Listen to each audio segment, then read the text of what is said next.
Welcome to the Pod. I'm here with Noelle LaTrace, spiritual mentor. Hi, Noelle. Hi, Bree. I'm super excited that you came and joined me here today. I just love who you are as a person. Your soul is just so beautiful, and you have been through a lot in life. And you've also helped a lot of people too. So tell me about you. So I am from Akwesasne, which is an Indian reservation in upstate New York. Um, I grew up with a single mom, an absent father, my grandparents. I was an only child for a really long time. I'm still a little nervous. That's Um, okay. but I have done a lot of work in and out of the community of Akwesasne and the surrounding communities. I worked as a youth worker for a really long time. I did boys and girls clubs. I worked as a youth advocate. I worked directly with foster care with the YAP program. And then I moved to Florida, and I'm just kind of trying out new things for myself because I have a bigger vision. That's awesome. And I love that you have had such a huge role with the youth. What led you to working with the youth? So again, like I said, I was an only child. So I think that a lot of that stemmed from being with myself for so long, and having a single teenage mother. We grew up together. So I think that working with youth is just something that I'm drawn to because it was just always there. I'm not really sure. There's just something about innocent little souls who need appropriate and proper guidance because it's just not always there for them. And I just feel like I could like I'm a really good fit in a place like that because I was a wild kid. I was an only child, but I was a wild child. And I think that has a lot to do with I was spoiled. I was spoiled. um, but I just love working with kids because they are the future, and if they're stuck in these weird patterns that we see in the world right now, like where's the hope? So there's just got to be positivity somewhere for them, and I like to think that I'm that role. So just very drawn to that.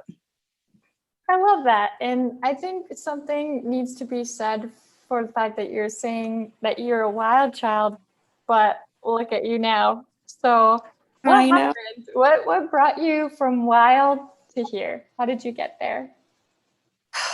Um. So I let me go back in some time here. Okay. We're gonna take a trip. Okay. um, I I for the longest time really craved attention, and even though I was an only child, again, I was raised from a single teenage mother who was growing up at the same time that I was.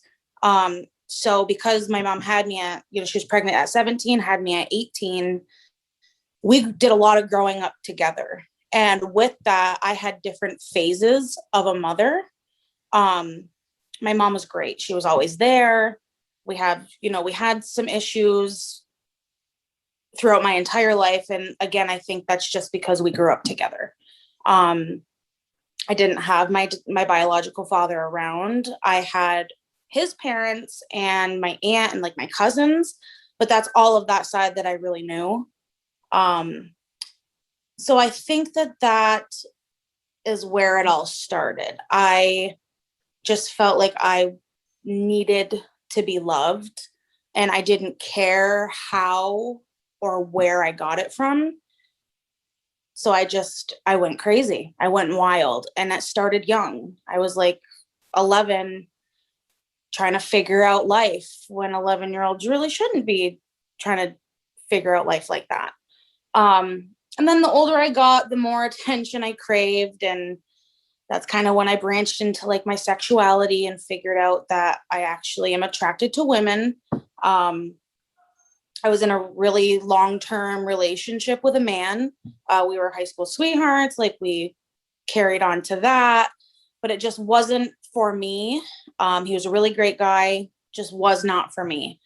So I branched off, and that's, I think, when things really got dark, because my family was not for me being with women.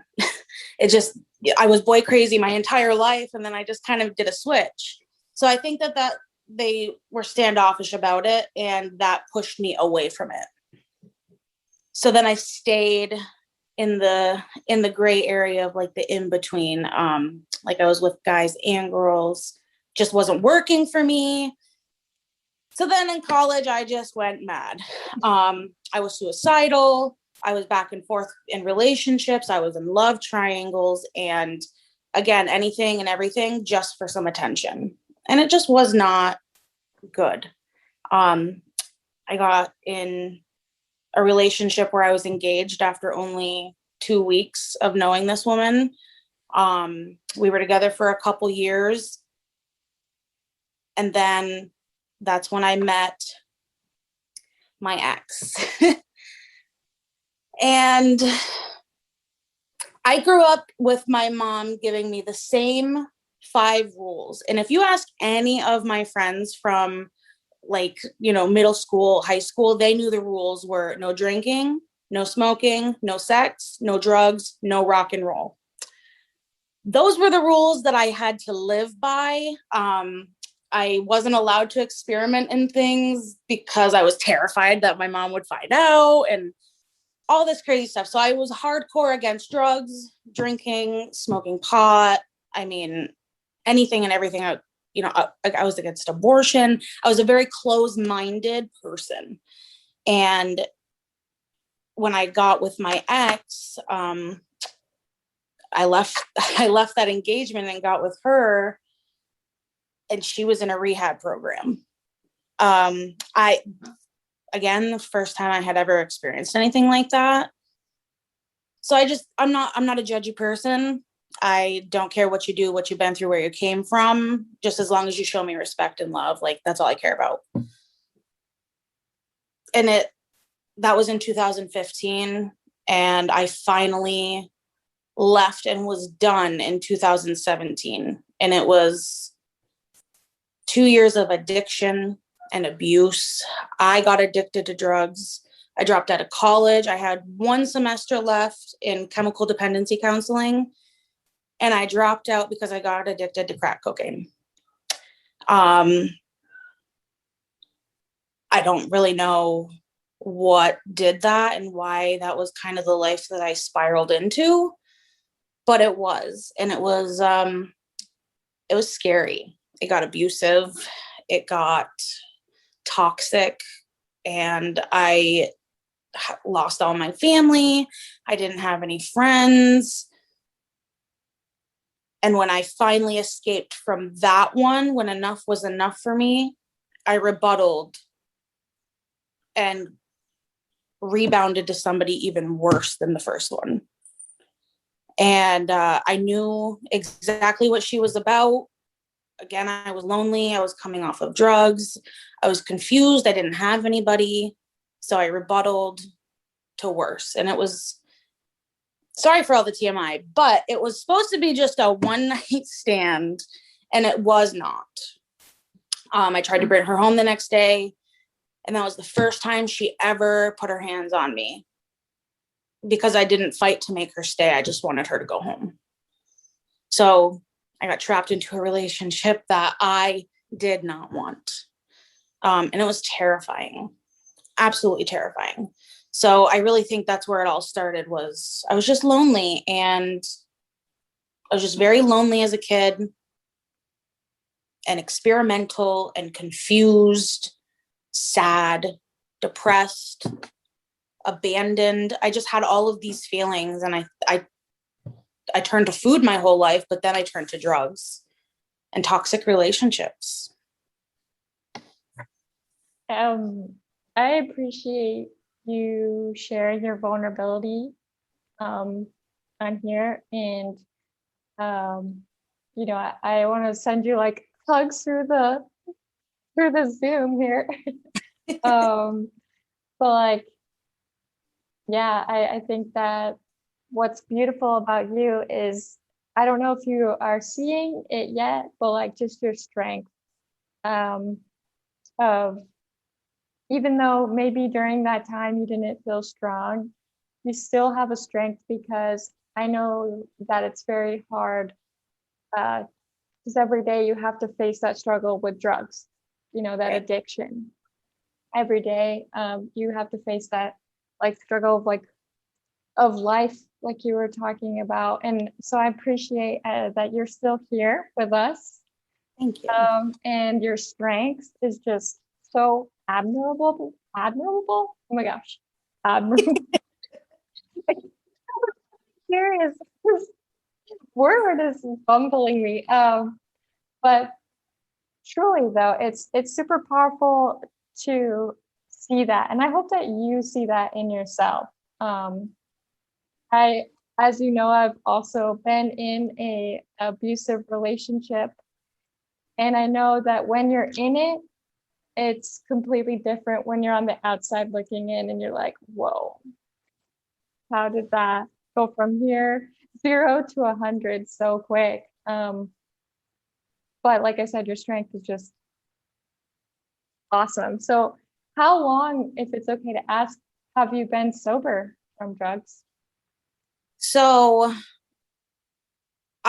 when I was with the first, I'm just going to call it toxic 1 and toxic 2, because that's just like not, so I don't disclose anything. Okay. So toxic 1, even though I had left that relationship, toxic 2 was no better in that category. I was actually forced to use drugs even when I didn't want to use them. Drugs that I had never tried, that I didn't know how they'd make me feel. Anyway, I've been sober since January 11th of 2018. That was the day that my mom saved my life from that relationship, quote unquote. That was the day that she saved my whole life. We actually had a code word in play because she knew that this was not something that I wanted to stay in, but I was scared for my family if they were to interfere. So that was the only reason I stayed. She even went back and forth to jail a couple times, and I still went back because I was fucking terrified. I was scared. She knew where all of my family was. Like, you've been there. Like, that's terrifying to think about.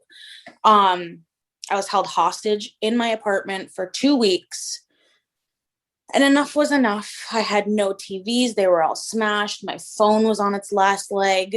But I had finally had enough.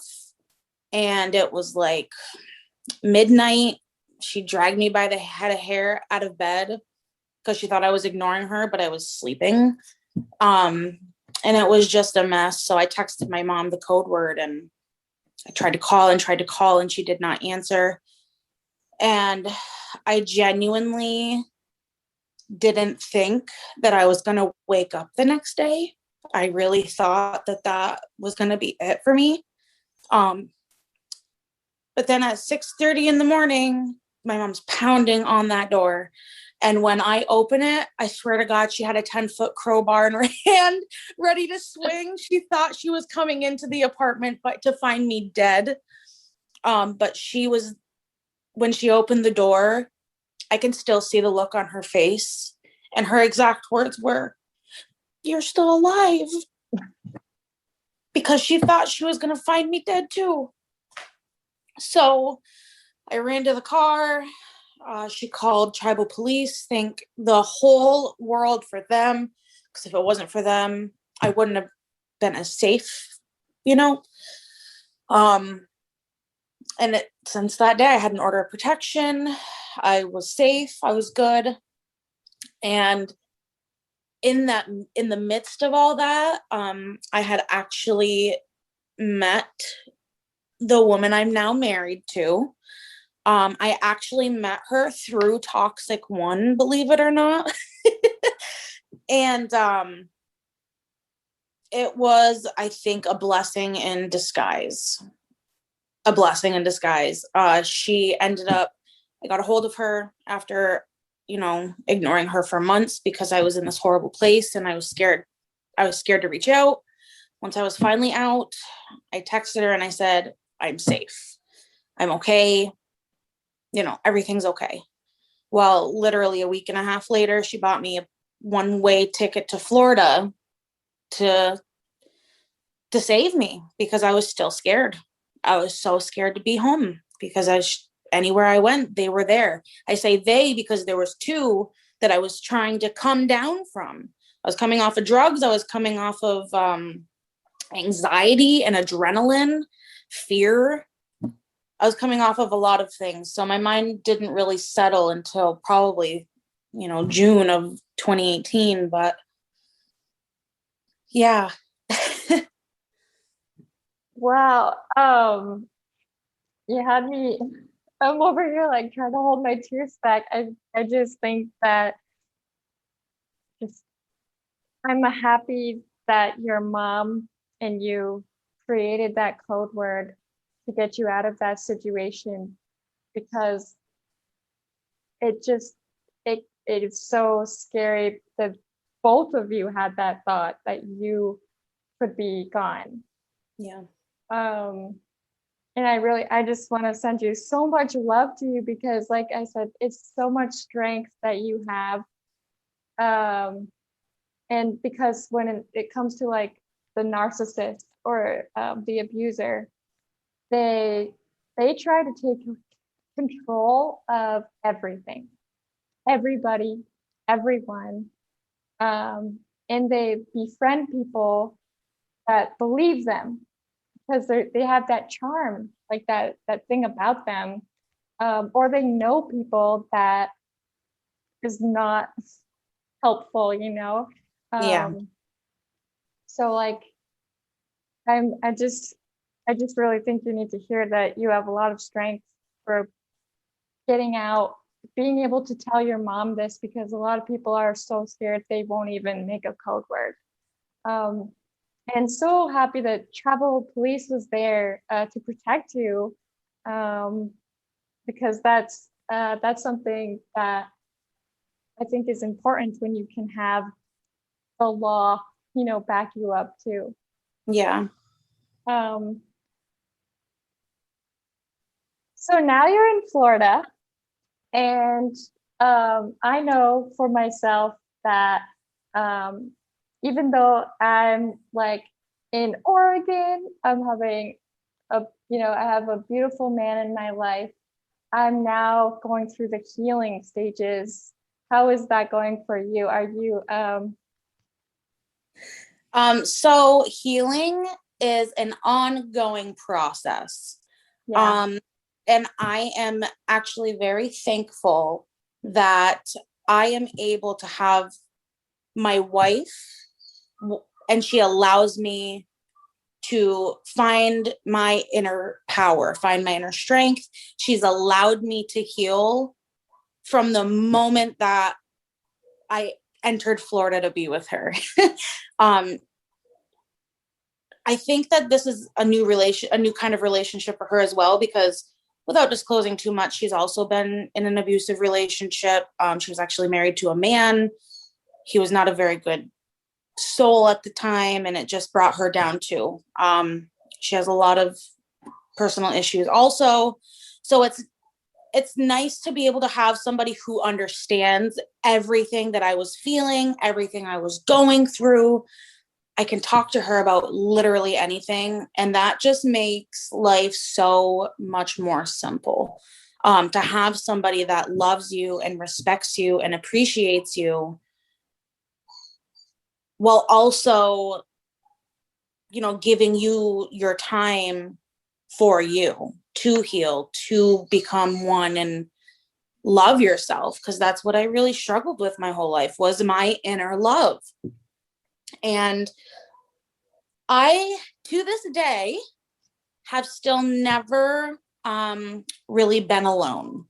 So because I was in those relationships and I jumped from that to be with Kristen, my wife, I still have never been alone. And for a little while that really bothered me, because a lot of people talk about how, well, you should really be by yourself, you should, find your independence before you get married, before you do these things. But the more that I think about it, like that everyone has their own set of rules and their own boundaries and their own set, like I said, your own set of rules. And I don't have to follow anyone else's. And I need to remember that. One person's path does not mean it's going to be mine. And I did get lucky to find somebody that loves me and is definitely rooting me on. She's my biggest supporter. I walked through the door covered in sweat because I went to work out, and she's the first person to tell me how hot I am. And she sees me outside meditating, and she even picks up on things like she knows which crystal I want if I ask for it. She'll be the first one to ask for a card. So she's very, very supportive, and I'm super fucking thankful to have her. Absolutely. I definitely want to add that something I learned with my own husband is that I used to think that I needed to feel codependent with people. Like I thought that that's what the love was, because I feel like after you're in those abusive relationships, you tend to kind of rely on them to make decisions because they're forcing their decisions onto you. And when I started dating Jeremy and getting to know him, he actually taught me, because I was also told the same thing, that you need to have that time, that space. And to be honest, the time I actually started hanging out with Jeremy compared to the last ex was a month or so. And even though we didn't have any terminology on our relationship, it was still getting to know somebody within too short of a time if you're talking to somebody, But through Jeremy, I learned that you can still be an individual, but be a power team at the same time, if that makes sense. Oh, yeah. And he has done the same in of letting me heal and letting me find my strength and confidence, but still be there for me at the same time. So I completely get what you're saying. I don't agree with everybody. I think that yes, there's habit. It's just learning that you're allowed to be an individual, and it's okay in a relationship. I mean, obviously there's the boundaries of what's inappropriate and what's not appropriate, but to your relationship, because that's between you and your partner. But I always thought that you had to be codependent to be in a relationship, and you can be an individual. And I think that's beautiful that that's happening for you now, because you're getting that chance, even though you're not by yourself, you are learning to be by yourself, if Right. that makes sense. You're still doing that. Yeah, no, it took me, I mean, we'll be married 2 years on the 22nd, your birthday. But we just celebrated 3 years together in January. And it really wasn't until we moved to Florida that I really created boundaries for myself. So I think that was a spin for our relationship too, because I mean, for 2 years, she's used to me being one way. But once we got here, it was like a relief, because I had no one here that I had to feel anxious about running into at Walmart, or feel like I have to look behind my shoulder because I didn't know who'd be behind me. I got to come here and feel safe with no anxiety, no fear. So I think that moment is really, moving here was the best thing that I ever could have done. And that's when I really started to work on myself, and I really started to create those boundaries for me as a person. And because there's me and I'm in a marriage, that's boundaries for my marriage too. Yeah. And they're really important. And as shitty as it was that I did it like 2 years into our relationship, I'm still glad that I'm setting them, because where I am now to where I was when I first got with her is like a whole new person. And I will never go back to that person. I will never carry my own toxic traits onto this marriage. I will never do it. And although I already have, that's my boundaries. I'm retraining my brain to remember that this relationship is not the other ones. Who I am is not who I used to be. So it's all about growth and progressing, and boundaries is literally like the word of the year. Yes. They're really so important. Yes, absolutely. Everything that you're saying is exactly how I feel as well. Like, the person that I was when I first was with my husband is completely different. And I think that's the beautiful thing about life, is that you're always growing in all relationships. And some relationships have to die off and go away because that boundary had to be like, hey, you did not serve me. So and not in a selfish manner, but it's like, hey, this is not good. So I think that's beautiful that you have done that for yourself, and that you're setting these boundaries, and that she's, going with you down that route. So one of the questions I wanted to ask you, I love asking this to everybody because I'm always curious, but like, if you could go back and you could speak to younger Noelle, what advice would you give her? Love yourself before you can love anyone else. And those are actually my mom's words. I was kind of telling you before, my mom was a counselor for a really long time. So a parent that's a counselor knows everything. And that advice giving and the picking to know everything came out in my home as well. I was given great advice. I had great role models. And even though I didn't listen to her advice then, I am totally hearing it all now. And that would be the number one advice that I would take and give myself, would be love yourself before you can love anyone else, because that's really important. Absolutely. Thank you so much for sharing that, and sharing a piece of you, because like I said, regardless if you're open or not, it's such a vulnerability. Yes. And I'm just so honored to have you on here on the Brie Pod. I hope you get to, or not get to, but want to come back. Oh yes, girl, I'll be back. So before I let you go, I wanted you to share, where can people find you on social media? So my personal Facebook is just Noelle LaTrace. And I do have Instagram and a Facebook group that I created, but have not yet launched. But you can still find them. It's Be Well with Noelle, and the letters or whatever, like the username is BWWN.XO. So that's where you can find me for those. I will be launching my future business. Yeah. Hopefully in February. That is my goal. That's what I see. So be on the lookout for that. Yes, thank you so much for sharing.